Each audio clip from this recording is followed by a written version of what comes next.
Hello everyone, welcome to Plan Your Trades, Price Action and Institutional Data Breakdown Analysis for Monday అంటే 16th February 2026 and I hope మన pre-market analysis కానివ్వండి and data breakdown extracted levels కానివ్వండి మీకు లైవ్లో అయితే help అవుతున్నాయి అనుకుంటున్నాను. And as usual so pre market అంటే నెక్స్ట్ సెషన్ కోసం ప్రీ మార్కెట్ అనాలిసిస్ కంటే ముందు ఒకసారి పోస్ట్ మార్కెట్ అనాలిసిస్ చూద్దాం. సో ఫ్రైడే ఏం జరిగింది అండ్ మనం ఏం డిస్కస్ చేసుకుంటే సో ఈ థింగ్స్ అన్నీ కూడా కవర్ అయినాయా లేదా అనేది క్విక్గా అర్థమవుతుంది. అండ్ ఎవరైతే పోస్ట్ మార్కెట్ అంటే వాట్ డు వి కాల్ మీకు ఆల్రెడీ అర్థమైంటే స్కిప్ చేసి డైరెక్ట్ ప్రీ మార్కెట్ అనాలిసిస్ వినండి. బికాజ్ అట్లీస్ట్ మనం ఏ థింగ్స్ని కన్సిడర్ చేస్తున్నాం అడ్వాన్స్ ప్రైస్ యాక్షన్లో అండ్ డేటా బ్రేక్ డౌన్ ఎలా ఉంది అనేదైనా అర్థమవుతుంది మీకు. ఒకసారి క్విక్గా ఫ్రైడే రోజు ప్రైస్ యాక్షన్ రీక్యాప్ అయితే చూద్దాం. This is for Monday and let me open. ఇది ఫ్రైడే రోజు జరిగిన ప్రైస్ యాక్షన్ రీక్యాప్ అండ్ ఈ రోజు కోసం బేసిక్గా అంటే ఫ్రైడే రోజు కోసం ఒకసారి ట్రిమ్ చేసి చూపిస్తాను. సో దట్ జస్ట్ మూమెంట్, ఇది కొంచెం ఏదో బగ్ ఉన్నట్టుంది. సో అవాయిడబుల్ సినారియోస్ కూడా ఎందుకు యూజ్ అవుతాయి అండ్ అవనేది క్లియర్గా అర్థమవుతుంది మనకు ఎందుకు మనీని. ఫస్ట్ ఆఫ్ ఆల్ ఇది లేకునుండే బట్ ఒకసారి క్విక్గా క్లయింట్స్ ఎవరైతే ఉన్నారో అగ్రెసివ్ బుల్లిష్ ఉండే అండ్ ఎవరైతే ఇన్స్టిట్యూషనల్ ట్రేడర్స్ ఉన్నారో ప్రొప్రైటరీస్ కానీ ఎఫ్ఐఎస్ కానీ ఇన్ఫ్యాక్ట్ ప్రొప్రైటరీస్ చాలా అగ్రెసివ్ బేరీస్ ఉన్నారని కూడా డిస్కస్ చేసుకున్నాం. And this was or high probability zone. ఇక్కడ నుంచి ప్రైస్ కిందికి వస్తూ ఉంటే అట్లీస్ట్ మనం మేజర్ క్వాంటిటీ డిప్లాయ్ చేయొచ్చు అనుకున్నాం. అండ్ ఈ ఏరియా నుంచి వస్తూ ఉంటే అట్లీస్ట్ మీడియం ప్రాబిలిటీ జోన్ అనుకున్నాం. And avoidable scenarios bully side వచ్చేసరికి ఈ ఏరియాలో ప్రైస్ గ్యాప్ అప్ ఓపెన్ అయ్యి ఇక్కడ నుంచి పైకి వెళ్తూ ఉంటే ఇది అవాయిడబుల్ సినారియో అనుకున్నాం. అండ్ బేరీ సైడ్ వచ్చేసరికి ఈ డైరెక్ట్ గ్యాప్ డౌన్ ఈ ఏరియాలో అయినా ఆర్ ఈ ఏరియాలో ఇక్కడ సైడ్ వేస్ వెళ్తూ డ్రాప్ అవుతున్నా కూడా అట్లీస్ట్ ఓఐ సపోర్ట్ చేస్తే మనం అట్లీస్ట్ కొంత వెరీ మైన్యూట్ క్వాలిటీ అంటే మన క్యాపిటల్ డిస్టర్బ్ అవునంత వరకు ఇట్లా ట్రేడ్ చేయొచ్చని కూడా డిస్కస్ చేసుకున్నాం. బట్ ఒకసారి చూద్దాం క్విక్గా. అండ్ ఎప్పుడైనా సరే అవాయిడబుల్ సినారియోలో ఉంటే ఎందుకు అవాయిడబుల్ చేయాలనేది ఇంతకుముందు కూడా చూసినాం. ఈవెన్ గ్యాప్ అప్ పైకి వెళ్తా ఉంటే ఓఐ సపోర్ట్ చేసినా కూడా కొన్ని టైమ్స్ తీసుకోలేదు బికాజ్ ఇక్కడ నుంచి రివర్సల్ ఛాన్సెస్ అయినాయి జరిగినాయి. సేమ్ వే లోవర్ ప్రాబిలిటీ నుంచి కూడా పైకి వెళ్ళే ఛాన్సెస్ కూడా జరిగి ఉండే. బట్ ఎందుకు ఎస్టర్డే జరగలేదు ఏంటి అనేది కూడా క్లియర్గా డిస్కస్ చేసుకుందాం సో దట్ మీకు కూడా యూజ్ అవుతుంది. ఒకసారి క్విక్గా ఫస్ట్ క్యాండిల్ని అయితే నేను ఓపెన్ చేసి చూపిస్తా. సో ఇక్కడ క్లియర్గా అర్థం చేసుకోండి మన ఎందుకు ఇది ఎందుకు అవాయిడబుల్ సినారియో అండ్ కంప్లీట్గా ఎందుకు బిగ్ బేరిష్గా టర్న్ అయింది అనేది. So if you look at EMAs చూడండి, డైరెక్ట్ 200 ఈఎంఏ కింద ప్రైస్ అయితే ఓపెన్ గ్యాప్ డౌన్ అయింది అండ్ అక్కడే సస్టైన్ అయింది కూడా, పైకి అయితే రాలేదు. అండ్ దీనికి ఎందుకు మనకి ఇక్కడ మల్టిపుల్ ఫ్యాక్టర్స్ అండ్ ఎవరైతే పోస్ట్ మార్కెట్ ఇంట్రెస్టింగ్గా ఉందో ఆర్ ఇది ఈజీ థింగ్ కాదు, మనం ఎందుకు చేస్తున్నాం అనేది ఏంటి కూడా మీకు క్లియర్గా చూపిస్తారు. ఇక్కడే ఓపెన్ అయ్యి ఇక్కడే ఉండింది, ఎందుకు ఇంతకు ముందులాగా పైన ఇక్కడెక్కడో ఓపెన్ అయ్యి మన కిందికి వచ్చి మళ్ళీ ఇక్కడ సైడ్ వైజ్ వెళ్ళి ఈ రేంజ్లోనే క్లోజ్ అయిన సిచ్యువేషన్స్ చాలా ఉన్నాయి కదా ఇంతకుముందు కూడా. రిలేటెడ్ ట్రేడ్ డీల్ జరిగినప్పుడు కానీ ఇలాంటి సిచ్యువేషన్స్లో. బికాజ్ అప్పుడు ఎప్పుడైనా సరే ఎవరైతే ఇన్స్టిట్యూషనల్ ట్రేడర్స్ ఉన్నారో ఆ అప్ మూవ్కి ప్రిపేర్ అయ్యలేరు. బట్ ఇక్కడ మీరు క్లియర్గా అర్థం చేస్తే వీళ్ళు బేరిష్ సెంటిమెంట్ ఉంది, బేరిష్ పొజిషన్స్ కూడా ఉన్నాయి. సో దీనికి ప్రిపేర్ అయి ఉన్నారు కాబట్టి ప్రైస్ అనేది మళ్ళీ పైకి ఈ లెవెల్లో కానీ ఇక్కడ మనకి రిట్రేస్మెంట్ అనేది జరగలేదు. సో దీన్ని అర్థం చేసుకోండి డేటాను చూడడం వచ్చిన వాళ్ళు. సో వాళ్ళకి సెంటిమెంట్ అర్థమైన వాళ్ళకి క్లియర్గా అర్థమవుతుంది ఇది కూడా. అండ్ మనం జనరల్గా మనం చూసేది ఎక్కువగా 4 hourly 1 hourly time frame and 15 minutes కదా. అట్లీస్ట్ మనం హార్లీ టైం ఫ్రేమ్కి వెళ్ళి ఈఎంఎస్ చెక్ చేసినా కూడా డైరెక్ట్ ఫస్ట్ క్యాండిల్ ఎక్కడ ఓపెన్ అయింది హార్లీ టైం ఫ్రేమ్లో కూడా ఈఎంఏస్ అంటే మేజర్ ఈఎంఏస్ ఏదైతే ఉండిందో, ఏదైతే 50 EMA 100 EMA 200 EMA ఉండిందో డైరెక్ట్ 200 EMA బిలో అయిపోయింది. So when it comes to retracement ఇది అంటే ఇది వాట్ డు వి కాల్ రెసిస్టెన్స్గా యాక్ట్ చేస్తుంది ఎప్పుడైనా సరే 200 EMA అనేది. అండ్ ఇంతకుముందు కూడా మల్టిపుల్ టైమ్స్ డిస్కస్ చేసుకున్నాం. సో దాని తర్వాత బేసిక్గా ఈవెన్ ఇండికేటర్ సిగ్నల్ వచ్చినా కూడా అట్లీస్ట్ ఆచితూచి ఉండమనే మనం ఇండికేటర్ గ్రూప్లో కూడా డిస్కస్ చేసి మెసేజ్ అయితే డ్రాప్ చేసి ఉండే. అండ్ ఈవెన్ సో మనకు అవాయిడబుల్ సినారియో ఇది. ఇక్కడ నుంచి వెళ్తే మనకు జనరల్గా మనం 20-30 పాయింట్స్, ఈవెన్ ఆప్షన్ బయింగ్లో కూడా 20-30 పాయింట్స్ అనేవి క్యాప్చర్ చేయొచ్చు. బట్ ఓన్లీ థింగ్ ఈజ్ ఇదే మనకు అలవాటు అయిపోతుంది. సో ఎప్పుడైనా సరే అవాయిడబుల్ సినారియోలో ఉంటే అట్లీస్ట్ డేటా బిల్డ్ అయ్యాక ఆ లెవెల్, ఇప్పుడు సపోజ్ ఇప్పుడు మీకు ఎగ్జాంపుల్ చెప్తా ఎందుకు అవాయిడబుల్ సినారియో అనేది. సో డే ఎండ్ డేటా చూసినాక మనకి అట్లీస్ట్ ఇందులో 200 పాయింట్స్ ఇంటెన్సిటీ ఉందా, డౌన్ సైడ్ 300 పాయింట్స్ ఇంటెన్సిటీ ఉందా అనేది తెలుస్తుంది. డైరెక్ట్ మనం ప్రెడిక్ట్ చేసి పెట్టుకున్న లెవెల్స్ డైరెక్ట్ గ్యాప్ డౌన్ అయిపోయి టార్గెట్ ఇచ్చాక ఫ్రెష్ డేటా పైన ఏంటి అంటే it will take some time to understand అనమాట. అంటే సడన్గా మార్కెట్ షిఫ్ట్ అవ్వచ్చు, ఈవెన్ రీటైలర్స్ కూడా యాక్టివ్ అయినా కూడా కొంత బౌన్స్ రావచ్చు. సో ఇలాంటి సినారియోస్ ఎక్కువ ఉంటాయి కాబట్టి సో అవాయిడ్ చేయడం బెటర్. ఎవరైనా సరే క్విక్ అంటే సిస్టంలో స్టాప్ లాస్ పెట్టి ఇలాంటి సిచ్యువేషన్లో తీసుకున్నా ఈవెన్ అది కూడా పర్లేదు. But only thing is avoidable సినారియోనే బెటర్. ఈవెన్ ఇండికేటర్ సిగ్నల్ కూడా యాడ్ చేయట్లేదు. నెక్స్ట్ క్యాండిల్స్ని కంప్లీట్గా ప్లే చేసి చూపిస్తా చూడండి. అండ్ ఎప్పుడైతే గ్యాప్ డౌన్ ఓపెన్ అయిందో నెక్స్ట్ సపోర్ట్ జోన్ ఇది అని పెట్టినుండే based on the OI data. And తర్వాత ఇక్కడ ఒక గ్యాప్ ఉండింది ఈ ఏరియాలో. సో ఈ రేంజ్ని సపోర్ట్ తీసుకొని హార్డ్లీ టైం ఫ్రేమ్లో అయితే పెట్టినా. సో దాని తర్వాత ప్రైస్ అనేది కిందికి అసలు వెళ్ళలేదు. అండ్ ఐ వాజ్ వెయిటింగ్కి హార్లీ టైం ఫ్రేమ్లో అట్లీస్ట్ ఈ లెవెల్స్నైనా రిట్రేస్మెంట్ చేస్తే సో ఇది ఒక మంచి ఆపర్చునిటీ అవుతుండే. బట్ ఓన్లీ థింగ్ ఈజ్ దీనికి వచ్చిన ఓన్లీ ఈ క్యాండిల్కి మాత్రమే ఓ 50-60% రిట్రేస్మెంట్ జరిగింది తప్పిస్తే అది కూడా ప్రాపర్గా జరగలేదు. సో దీన్ని ఎప్పుడైనా సరే లోవర్ లెవెల్స్లో చేజ్ చేయాలనుకోవడం, మనకి ఈరోజు ప్రాఫిట్ కనిపిస్తుండొచ్చు ఆర్ ఈరోజు మనకి కాన్ఫిడెన్స్ అనిపిస్తుంది. బట్ చాలా టైమ్స్ ఇలాంటి సినారియోస్లో రివర్సల్ సైన్స్ వెళ్ళిపోతూ ఉంటాయి. బికాజ్ ఈ ఏరియాలోనే గ్యాప్ని ఫిల్ చేసి మళ్ళీ పైకి వెళ్ళిపోవడం, బౌన్స్ వెళ్ళిపోవడం అలాంటివి ఉంటాయి. Only thing is data reading వస్తే ఒకటి అర్థమవుతుంది వాళ్ళు ఈ మూవ్కి ప్రిపేర్ అయ్యి ఉన్నారా లేదా, ఇలాంటి సిచ్యువేషన్స్ అనమాట. సో ఇది ఫ్రైడే రోజు జరిగిన ప్రైస్ యాక్షన్ రీక్యాప్. అండ్ మీరు క్లియర్గా ఈవెన్ 4 అవర్లీ టైం ఫ్రేమ్లో చూసినా కూడా డైరెక్ట్ చూడండి 200 EMA కిందన ప్రైస్ అనేది క్లోజ్ అయింది. అండ్ ఫస్టే చూడండి 50 EMA 100 EMA కిందనైతే ప్రైస్ గ్యాప్ డౌన్తో ఓపెన్ అయింది కాబట్టి సో ఈ సినారియో అనేది డిఫికల్ట్ ఉండే. సో మనకి అన్ని టైం ఫ్రేమ్లో ఒక డౌన్ మూవ్ అనేది క్లియర్గా ఇక్కడైతే ప్రొజెక్ట్ అయితే ఉంది. అండ్ పొజిషనల్గా ఎందుకు తీసుకోవచ్చు ఎందుకు తీసుకోకూడదు అంటే సో ఎగ్జాంపుల్ మనకి ఇక్కడ ఎప్పుడైతే ఫుల్ గ్యాప్ అప్ అయిందో ఆ రోజు కూడా కంప్లీట్గా అన్ని డౌన్వర్డ్స్ డైరెక్షన్లో ఉండే అండ్ ఒక రెసిస్టెన్స్కి రీచ్ అయింది. బట్ దాని తర్వాత క్లియర్గా చూస్తే ఈ రేంజ్లో వచ్చింది. సో ఈ టైంలో ఏంటి అంటే మనం 3-4 డేస్ 1 వీక్ ప్రాఫిట్స్ని కూడా ఒకే రోజు మార్కెట్కి ఇచ్చేయాల్సి వస్తుంది ఇప్పుడున్న సిచ్యువేషన్స్లో. బికాజ్ టూ మచ్ అన్సర్టనిటీ ఉంది. ఏ రోజు అంటే మనకి ప్రైస్ యాక్షన్ తెలుసున్నా డేటా తెలుసున్నా కూడా చాలా ప్రాబ్లమేటిక్గా ఉంది. అండ్ ఈవెన్ ఎవరైతే ఇన్స్టిట్యూషనల్ ట్రేడర్స్ ఉన్నా బిగ్ ప్లేయర్స్ ఉన్నా వాళ్ళకు కూడా కొంత అన్సర్టినిటీ అనేది డిఫరెంట్గా ఉంది. అండ్ రెగ్యులర్గా ట్రేడ్ చేసినట్టు లేదు. అందుకే నేను మీకు రెగ్యులర్గా ఒకటి చెప్తా ఉన్నా, FIS ఎప్పుడైనా సరే హాలిడేస్ వచ్చినప్పుడు వాళ్ళ మేజర్ క్వాంటిటీని వాళ్ళ మేజర్ పొజిషన్ సైజింగ్ని హెడ్జ్ చేసి పెట్టుకుంటున్నారు. ఈవెన్ ప్రొపరైటరీస్ కూడా. సో వాళ్ళే అలా చేస్తున్నారంటే ఇంకా మనం ఎలా. సో ఓన్లీ థింగ్ ఈజ్ మనం ROIని ఒక 1 మంత్లో ఎలా జనరేట్ చేయాలో తీసుకోగలిగితే దీని గురించి పొజిషనల్గా హోల్డ్ చేయాలా, స్టాక్ ఆప్షన్స్కి వెళ్ళిపోవాలా, ఈ హెడ్ఏక్ అంత ఉండదు. ఒకటే స్క్రిప్ట్ని ఫాలో అవుతూ కూడా మనం ROIని జనరేట్ చేయొచ్చు. ఓన్లీ థింగ్ ఈజ్ డిసిప్లైన్గా ట్రేడ్ చేయడం. సో ఈ ఇండికేటర్ షార్ట్ సిగ్నల్ అనేది టార్గెట్ ఇవ్వచ్చు 1:2, 1:3 వరకు కూడా రావచ్చు. బట్ ఓన్లీ థింగ్ ఈజ్ ఇలా లోవర్ లెవెల్స్లో మనం చేజ్ చేయడం వల్ల ఏం జరుగుతుంది అంటే రెగ్యులర్గా ఇదే అలవాటు అవుతూ ఉంటుంది. బట్ రివర్సల్స్ వచ్చినప్పుడు మనకి అట్లీస్ట్ 5 ట్రేడింగ్ సెషన్స్ వచ్చిన ప్రాఫిట్స్ అన్నీ కూడా 1 డేలోనే మనకి ఎవాపరేట్ అయిపోతూ ఉంటాయి. సో ఇలాంటి సినారియోస్ అవాయిడ్ చేయడమే బెటర్. సో మళ్ళీ చెప్తున్నా, ఇది బాగా గుర్తుపెట్టుకోండి. అండ్ క్యాపిటల్ ఇబ్బంది లేనంత వరకు 1 or 2 లాట్స్తో చేసి ఆ మినిమం ప్రాఫిట్స్ తీసుకున్నా దట్స్ ఫైన్. బట్ చిన్న ప్రాఫిట్స్ కోసం వెళ్ళి పెద్ద లాసెస్ చూసిన సిచ్యువేషన్స్ కూడా ఉంటాయి అందరికీ కాబట్టి సో మరీ చెప్తా ఉన్నా. అండ్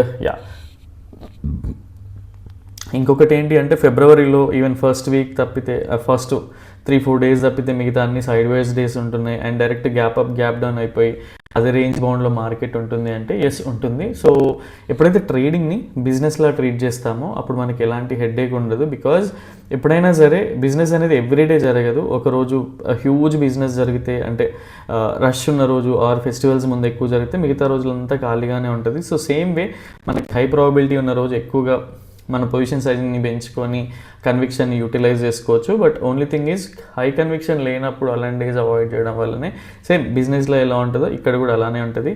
అండ్ చాలామంది ఏమనుకుంటారు ఇంకా ట్రేడింగ్ ఈ మంత్లో ప్రాపర్గా జరగలేదు, ప్రాపర్ హిట్స్ రాలేదు అనుకుంటూ ఉంటారు. బట్ ట్రేడింగ్లో మాత్రం ఎప్పుడు కూడా కన్సిస్టెంట్గా 1 lakh టార్గెట్ పెట్టుకుంటే 1 lakh వస్తుంది, 2 lakhs టార్గెట్ పెట్టుకుంటే 2 lakhs వస్తూనే ఉండదు.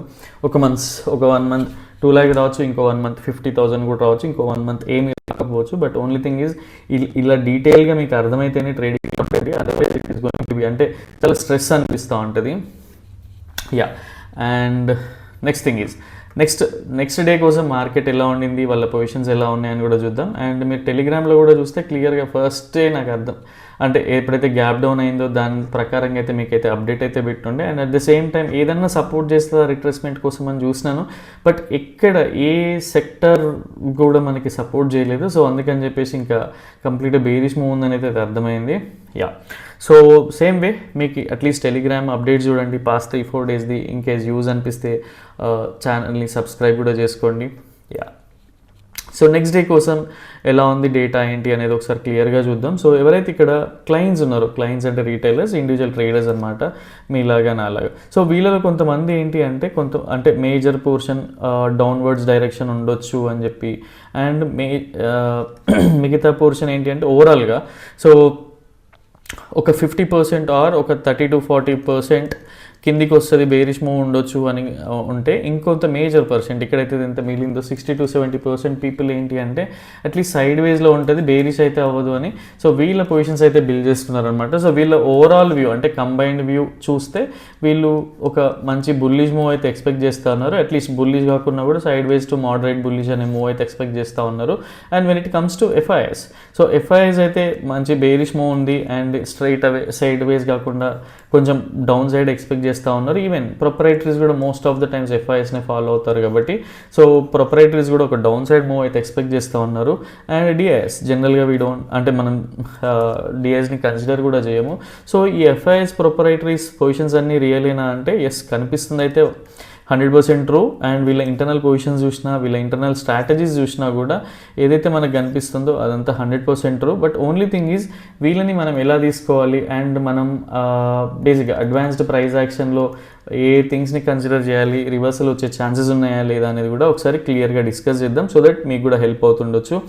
And one more thing, we are not SEBI registered. మేమైతే ఎక్స్ప్లెయిన్ చేస్తున్నామో అది మాకు ప్యాషన్ కాబట్టి చేస్తూ ఉన్నాం. అండ్ మేమైతే ట్రేడ్ తీసుకుంటామో అవి మీకు చూపిస్తూ ఉన్నాం. ఇన్ కేస్ మీ వ్యూ కూడా ఇలానే ఉంటే అట్లీస్ట్ మమ్మల్ని అడిషనల్ కన్విక్షన్ కింద యూటిలైజ్ చేసుకోండి. అదర్వైజ్ కంప్లీట్గా మా పైన అయితే డిపెండ్ అవ్వకండి. ఇది ఒక హంబుల్ రిక్వెస్ట్. అండ్ మా ఎఫర్ట్స్ మీకు యూజ్ అనిపిస్తూ ఉంటే వీడియోని లైక్ చేయండి అండ్ ఛానల్ని సబ్స్క్రైబ్ చేసుకోకుంటే సో దట్ మీకు సజెషన్స్లో అయితే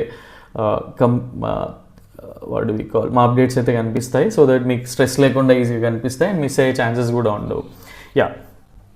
సో ఇక్కడ క్లియర్గా అర్థం చేసుకుంటున్నది ఏంటి పర్సనల్గా మేము అంటే ఎప్పుడైతే డౌ థియరీ ఫెయిల్ అవ్వకుండా ప్రైస్ అనేది గ్యాప్ డౌన్ ఎక్కడైనా ఓపెన్ అవనియండి. సో ఈ లెవెల్లో just a moment. So price అనేది గ్యాప్ డౌన్ ఎక్కడైనా ఉండండి. ఈ లెవెల్ నుంచి రిజెక్షన్ తీసుకొని డౌన్వర్డ్స్ డైరెక్షన్ వస్తూ ఉంటే అట్లీస్ట్ 1:2 తర్వాత ప్రాఫిట్స్ని అయితే బుక్ చేసుకోవడానికి ట్రై చేస్తా. అండ్ నా మైనర్ క్వాంటిటీ 1:3 1:4 వరకు వస్తే క్యాండిల్ బై క్యాండిల్ చూడడం కానీ ఆర్ 5 MA లాజిక్తో చూడడం కానీ చేసి ఇది ప్రాఫిట్స్ని ట్రైల్ చేయడం అయితే చేస్తా. సో ఇది ఒక హై ప్రాబిలిటీ కన్విక్షన్ మాకు. అండ్ మీడియం ప్రాబిలిటీ బేసిక్గా ప్రైస్ ఇక్కడే ఓపెన్ అయ్యి ఇక్కడే సైడ్ వే స్ట్రక్చర్ ఫామ్ అవుతుంది, ఇక్కడ ఒక ఫ్లాగ్ అండ్ పోల్ లాంటి కన్విక్షన్ ఉన్నా కూడా ఇది బ్రేక్ డౌన్ అయ్యేటప్పుడు ఆర్ ఇక్కడ టాప్ నుంచి బ్రేక్ డౌన్ ఒక బేరిష్ ప్యాటర్న్ ఫామ్ అవుతే ఇక్కడ నుంచి డ్రాప్ అయ్యేటప్పుడు ప్రైస్ని. సో ఇదొక బేసిక్గా హై ప్రాబిలిటీ ఉన్నప్పుడు మనం 1:3 పైనే 1:2 పైనే చూస్తాము, 1:3 ఆ లెవెల్లో. అండ్ మీడియం ప్రాబిలిటీ వచ్చినప్పుడు 1:2 దగ్గర మేజర్ క్వాంటిటీ బుక్ చేసుకుంటాం. ఓన్లీ డేటా సపోర్ట్ చేసినా OI సపోర్ట్ చేసినా కూడా మనకి అట్లీస్ట్ ఛాన్సెస్ ఉన్నాయా లేదని చూసుకొని ట్రయల్ చేయడానికి అయితే ట్రై చేస్తాం. సో ఇదొక. అండ్ ఓన్లీ థింగ్ ఈజ్ వాళ్ళ పొజిషన్స్ అనేవి సపోర్ట్ చేస్తూ ఉన్నాయి కాబట్టి సో పర్సనల్గా నేనైతే ట్రయల్ చేయొచ్చు. సో అదే మీకు ఎక్స్ప్లెయిన్ చేస్తూ ఉన్నా. అండ్ రేపటికి అవాయిడబుల్ బుల్లిష్ సినారియో ఏంటి అంటే డైరెక్ట్ ప్రైస్ అనేది ఈ రేంజ్లో గ్యాప్ డౌన్ అయ్యి మనం ఎంత ప్రిపేర్ అయినా, ఈవెన్ మనం ఫ్రైడే కోసం పర్సనల్గా నేను కూడా అన్ని ప్రిపేర్ అయ్యి స్ట్రైక్ ప్రైస్ అన్నీ కూడా రెడీ పెట్టుకొని మార్కెట్ పైన కూర్చున్నప్పుడు ఆర్ అంతకుముందే గ్లోబల్గా న్యూస్ ఏంటి అంటే నెగిటివ్ ఉండింది. అండ్ సో దాని తర్వాత ప్రీ మార్కెట్లో కూడా ఇంకా అంటే అట్లీస్ట్ మనం ఒక 150 పాయింట్స్ ఎక్స్పెక్ట్ చేస్తూ ఉంటే దానికంటే ప్లస్ యాడ్ అయ్యి ప్రైస్ అయితే గ్యాప్ డౌన్ అయింది ఈ లెవెల్లో. సేమ్ వే మనకి మండే రోజు కూడా ఇలాంటిది ఏదైనా జరిగితే సో ఈ ఏరియాలోనే డైరెక్ట్ గ్యాప్ డౌన్ అయ్యి ఆర్ ఈ ఏరియాలో గ్యాప్ డౌన్ అయ్యి సైడ్ వేస్ నుంచి ప్రైస్ కిందికి వస్తూ ఉంటే సో ఇదొక avoidable scenario for us.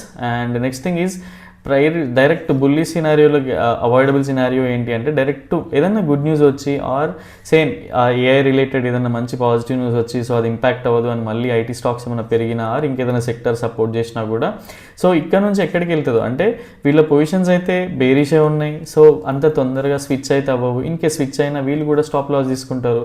So ఇలాంటి బిగ్ ప్లేయర్స్ అంటే ఎఫ్ఐఎస్ కానీ ప్రొపరేటరీసే స్టాప్ లాస్ తీసుకున్నప్పుడు సో మనం ఎంత అసలు ట్రేడ్ ఎంటర్ అవ్వకుండా అయిపోతుంది కదా.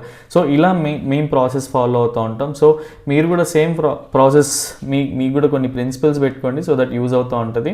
సో ఏదన్నా గుడ్ న్యూస్ వచ్చి సైడ్ వే స్ట్రక్చర్ ఫామ్ అయ్యి ప్రైస్ ఇక్కడ నుంచే పైకి వెళ్తూ ఉంటే అన్లెస్ అంటిల్ ఓఐ చూసి ఆర్ మా పర్సనల్గా క్యాపిటల్ ఇబ్బంది అవ్వనంత వరకు 1 or 2 లాట్స్తో ఎవరైతే రెగ్యులర్గా జనరల్గా 10 or 20%తో బుల్లిష్ ట్రేడ్ అయితే చేయొచ్చు. Only thing is first half an hour 1 hour చూసాక. అదర్వైజ్ సో ఇది avoidable scenario for us. And బేరిష్లో కూడా ఈ రేంజ్లోనే ఓపెన్ అయిపోతే ఇది కూడా avoidable scenario. Only thing is high probability ఈ రేంజ్ నుంచి కిందికి వస్తూ ఉంటాయి అండ్ మీడియం ప్రాబిలిటీ ఇదే రేంజ్ నుంచి కిందికి వస్తూ ఉంటాయి. అండ్ ఇవైతే సపోర్ట్ జోన్స్. అండ్ ఇక్కడ మీరు హార్లీలోకి వెళ్ళినా 4 hourలోకి వెళ్ళినా మీకు కొంత క్లియర్ వ్యూ అనేది అర్థమవుతూ ఉంటుంది. So yeah, and same way మీకు ఇందులో కన్సిడర్ చేసే ఎలిమెంట్స్ అన్ని ఒకటి మనకి డేటా బ్రేక్ డౌన్ ఇంటెన్సిటీ ఉంది. And at the same time if you go ఈఎంఏస్ని క్లియర్గా చూసినా కూడా కంప్లీట్గా డౌన్వర్డ్స్ డైరెక్షన్ ఉండింది అండ్ క్రాస్ ఓవర్ కూడా ఉండింది. ఓన్లీ థింగ్ ఈజ్ రేపు ప్రైస్ ఓపెన్ అయ్యాక ఈ 100 EMA కూడా సేమ్ మా లాజిక్ ప్రకారం వస్తే that is going to be bearish లానే అనిపిస్తూ ఉంటుంది. Even if you go to hourly time frame also only thing is 50 EMA ఈ రేంజ్లో ఉండింది. సో ఇంకొంచెం టర్న్ అయ్యి క్రాస్ ఓవర్ అయితే it is going to be అంటే బేరిష్గా టర్న్ అయ్యే ఛాన్సెస్ ఉంటాయి. బట్ ఓన్లీ థింగ్ ఈజ్ రేపు ఏంటి అంటే ఇంత హ్యూజ్ డేటా ఉన్నప్పుడు సో క్విక్గా అంటే షార్ట్ కవరింగ్ ఇప్పుడు ఎవరైతే కాల్స్ని షార్ట్ చేస్తున్నారో వాళ్ళకి మంచి ప్రాఫిట్స్ వస్తున్నాయి అనుకోండి వాళ్ళ స్ట్రైక్ ప్రైస్లో. సో షార్ట్ కవర్ చేయడానికి ట్రై చేస్తారు. ఆ ఏరియాలో ఏంటంటే క్విక్ రివర్సల్స్ కూడా ఉంటాయి కాబట్టి అట్లీస్ట్ మీ ప్రాఫిట్స్ని సిస్టంలో పెట్టి ఉంచుకోండి. అండ్ అంటే మీకు ఎక్కడైతే టార్గెట్ జోన్స్ మీరు మార్క్ చేసుకునే టార్గెటెడ్ జోన్స్లో ప్రాఫిట్స్ని కొంచెం క్విక్గా బుక్ చేసుకోవడానికి ట్రై చేయండి. మీకు అట్లీస్ట్ ఓఐ ఇంకా మంచి బేరిష్గానే ఉంది అనుకున్నప్పుడు దట్ ఈస్ ఫైన్. అదర్వైజ్ మీకు ఏదైనా జరగవచ్చు అని ఇన్స్టిక్ స్టార్ట్ అయితే అది మీకు హెల్ప్ అవుతుంది సిస్టంలో ప్రాఫిట్స్ బుక్ చేసుకోవడం అలాంటి సినారియోస్ అనేటివి. అండ్ ఎందుకు ఈ లెవెల్స్ కూడా ఎందుకు ఎస్పెషల్గా ఈ లెవెల్స్ అంటే అట్లీస్ట్ మీరు హార్లీ టైం ఫ్రేమ్ వెళ్ళి చూసినా కూడా క్లియర్గా అర్థమవుతుంటుంది. ఈ ఏరియాలో గ్యాప్ అయితే ఉండింది అండ్ ఈ gap half of the way finish అయితే అయింది. నెక్స్ట్ ఈ గ్యాప్ కూడా ఉండింది. సో ఇన్ కేస్ రేపు వచ్చే డేటా ఇది ఫిల్ చేస్తుందో లేదో కూడా తెలియదు కాబట్టి సో 2 days ఉంది ఎక్స్పైరీకి ముందు. అండ్ సో ఇది సినారియో. అండ్ ఎవ్రీ టైం మనకి వీకెండ్లో సమ్ ఏదో న్యూస్ ఫ్లోట్ అవుతూ ఉంటుంది. సో దానిపైన ట్రేడ్ చేయకండి. ఓన్లీ థింగ్ ఈజ్ ఎప్పుడైనా సరే మీరు కంప్లీట్గా మీ ఓన్ ప్రైస్ యాక్షన్ పైన రిలే అవ్వండి. బికాజ్ ఎప్పుడైతే న్యూస్ బేస్డ్ ట్రేడ్ చేస్తూ ఉంటారో అప్పుడు హెడ్ఏక్ వెళ్తూ ఉంటుంది. అండ్ న్యూస్ బేస్డ్ చేసే వాళ్ళకి అట్లీస్ట్ ఒక 10-20 ప్రీవియస్ సినారియోస్లో ఎగ్జాంపుల్స్ తీసుకోండి. అప్పుడు ఎలాంటి రిజల్ట్స్ ఇచ్చినాయి, మార్కెట్ అంతా పాజిటివ్గా న్యూస్ ఉండి పాజిటివ్ రిజల్ట్ ఇచ్చిందా నెగిటివ్ రిజల్ట్ ఇచ్చిందా ఇలాంటి చెక్ లిస్ట్ పెట్టుకోండి. దాన్ని బట్టి బేస్ చేయండి. బికాజ్ నేను లాస్ట్ 2-3 weeks నుంచి ఎస్పెషల్గా చెప్తా ఉన్నా. ఎందుకంటే so over the period every weekend ఏదో ఒక న్యూస్ ఫ్లోట్ అవుతూ ఉంది. దాన్ని బట్టి ట్రేడ్ చేస్తూ ఉన్నారు. అది మీకు నెగిటివ్ రిజల్ట్స్ ఇస్తూ ఉంది. అండ్ ఆ మెసేజ్ సేమ్ నాకు ఫార్వర్డ్ చేస్తూ ఉన్నారు. సో నేను ఎన్నిసార్లు చెప్పినా కూడా ఎక్కడో చోట మీరు మిస్ అవుతున్నారు. కాబట్టి అట్లీస్ట్ మీ దగ్గర ఏదైనా సరే డేటా అంటే మీరు ఏం చేయాలనుకున్నా కూడా దాని గురించిన డేటా అనేది ఒకటి మీకు అడిషనల్ కన్విక్షన్గా యూజ్ చేసుకోండి. అండ్ యా, సో మండే గురించి ఎక్కువగా మాట్లాడడానికి ఏం లేదు. And if you go to daily time frame ఈఎంఏస్ని కూడా చూడండి అండ్ డౌ థియరీని కూడా చూడండి. సో 100 EMA కిందనే ప్రైస్ అయితే ఉంది which is negative. And 200 EMA ఈ రేంజ్లో ఉండింది. అట్లీస్ట్ సపోర్ట్ తీసుకోవాలంటే 200 EMAకి రావాలి. Or 100 EMA fake break down అనుకుంటే ఫస్ట్ క్యాండిల్స్ ఆర్ సెకండ్ 1-2 క్యాండిల్స్లోనే పైకి అయితే వెళ్ళిపోవాలి. సో ఇదే సినారియో. దీన్ని బేస్ చేసుకొని మీకైతే క్లియర్గా లెవెల్స్ అయితే మెన్షన్ చేసిన. అండ్ ఎందుకు మల్టిపుల్ లెవెల్స్, మనకి మల్టిపుల్ సినారియోస్ అంటే ఎప్పుడైనా సరే ప్రైస్ మనం ఎంత ప్రిపేర్ అయినామో మన అనాలిసిస్ కోసం ప్రైస్ వర్క్ అవ్వదు. మనం ఎప్పుడు ఆల్వేస్ మనం ప్రైస్కి ప్రైస్కి అలైన్ అయి ఉండాలి. మనం ఎప్పుడు కూడా మార్కెట్కి అలైన్ అయి ఉండాలి. లేదు అంటే మనకి చాలా హెడ్ఏక్స్ అనేవి ఉంటాయి. అండ్ ఎక్కువ టాపిక్స్ కూడా లేవు డిస్కస్ చేసుకోవడానికి. సో ఓన్లీ థింగ్ ఈజ్ ఈ ఫ్యూ పాయింట్స్ ఉండింది. అండ్ ఎవరైతే ఫస్ట్ టైం చూస్తూ ఉన్నారో అట్లీస్ట్ పాస్ట్ 3-4 వీడియోస్ చూడండి, మీకు ఒక ఐడియా వస్తుంది ఇన్స్టిట్యూషనల్ డేటా అంటే ఏంటి, అండ్ అడ్వాన్స్డ్ ప్రైస్ యాక్షన్లో మనం ఏ థింగ్స్ని కన్సిడర్ చేస్తాము, అండ్ మన దగ్గర ఎలాంటి సెక్టర్స్ ఉన్నాయి, ఆర్ఎస్ఐ కానీ ఎంఏసిడి కానీ. సో ఇలాంటివన్నీ మీకు ఒక క్లియర్ ఐడియా వస్తూ ఉంటుంది. అండ్ మాలానే డేటా మీకు ప్రెడిక్ట్ చేయాలనుకుంటే పర్సనల్గా పింగ్ చేయండి, కోర్స్ డీటెయిల్స్ అనేవి ఫార్వర్డ్ చేస్తాం. ఈవెన్ ఇండికేటర్ యూజ్ చేయాలనుకున్న, ఫ్రీగా వాడాలనుకుంటే అలీస్ బ్లూలో అకౌంట్ ఓపెన్ చేయాల్సి ఉంటుంది. లైఫ్ టైం ఫ్రీ యాక్సెస్ అయితే ఉంటుంది ఓన్లీ యాక్టివ్ ట్రేడర్స్కి. అదర్వైజ్ చాలా నామినల్ ఛార్జెస్తో సబ్స్క్రిప్షన్ ప్లాన్స్ అయితే ఉన్నాయి. సో మీరు అడిషనల్ కన్విక్షన్ కింద వాడాలనుకున్నా కూడా పర్సనల్గా మెసేజ్ చేయండి, సో దట్ మీకు డీటెయిల్స్ అనేవి ఫార్వర్డ్ చేస్తూ ఉంటాం. That's all for Monday. And next వీడియోలో మళ్ళీ కలుద్దాం. Till then bye, take care.